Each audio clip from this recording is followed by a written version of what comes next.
First one, for new agents, a lot of new agents think that the important thing is all the knowledge of the products, and that's not true.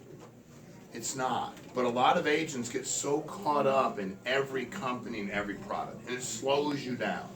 You should pick a company, like America has phenomenal products, Aetna, and they're gonna, between those two, you'll cover just about everybody, and get to know those products. They're not complicated. You don't need to know everything. If you don't know, call somebody that does. It's okay not to know, is my best advice for new agents. Our clients aren't looking for you to be perfect. They're human beings too. If Manuel calls me and says, hey Sean, I'm with, Christina and Anthony. Got a question for you. Fire away, man. Hey, they have this and this and this going, what product can I write? That's okay. Know when to ask for help, but don't try to be perfect. Nobody's looking for perfect. And if you're uncomfortable pushing people, that's okay. And if you really, say it to them. If you're really uncomfortable, listen, this is the part, Christina, where I know you guys want the coverage, but I get a little uncomfortable because I have to ask difficult questions. But I want you to be okay, so I need to ask those questions. So I think a lot of that is you can say a lot of things to people as long as they know you respect them.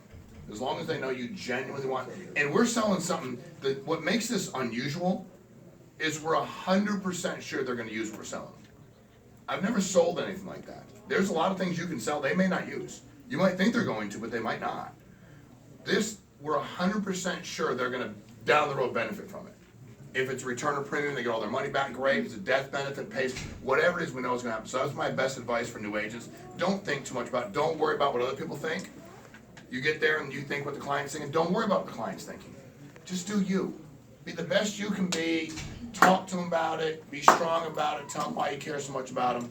As far as building business, we talked a little bit about that earlier. I think it's, you have to, the numbers are the numbers in this business. What happens to a lot of people is they work, they start making some money, they slow down.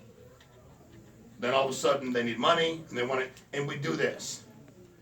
Good businessmen and good businesswomen just do this regardless. They don't use their bank account as like the barometer of what to do. But most of us are raised that way. We're check to check. My mom worked really hard, 3 jobs. I don't remember my mother ever being ahead financially. I mean, she is now, because like I bought her house, I bought her, she didn't have to worry about it. She's ahead now, but she worked like harder than anybody I've ever seen in my entire life. That's where I got my work ethic from my mom, and I watched her work as hard as she did. But I think if you'll go out there and just work that hard regardless, and I tell people not, the next year, if you would just for the next year, work harder than you've worked, doesn't mean you're gonna work 100 hours a week, work harder than you've ever worked. Put in more time than you ever have because it's an independent business and you're new. As you're selling, keep hiring the entire time. A lot of people will watch to see if you're selling. That's how you'll hire them. So all of your friends and people you know from previous jobs. So if Anthony and I worked together back in the day, one of the first things most people say is, well, Anthony, if you get good at it, call me. Because if you're good, then but until then, you gotta go prove it to me. And you're like, dude, I'm gonna Show me the check. And that's exactly, once Anthony has checks, he's gonna have 10, 20, 30 people in here, because he has checks. Post when you make sales, post about how much it was. It's not bragging, you're just saying, listen, I have a real opportunity here. In this world today, after what we went through over last year, these bigger companies just went ahead and cut everything they could cut, because they were able to. They don't need to, they're more profitable today than they ever were. And they're lowering wages, laying off staff, sending people home, because they want to be more profitable. And they get to blame what happened in the world, which most of it's not even true for them.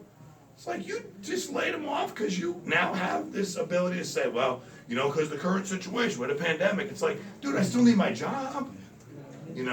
So I think if you can stay focused on those things, it'll be a home run.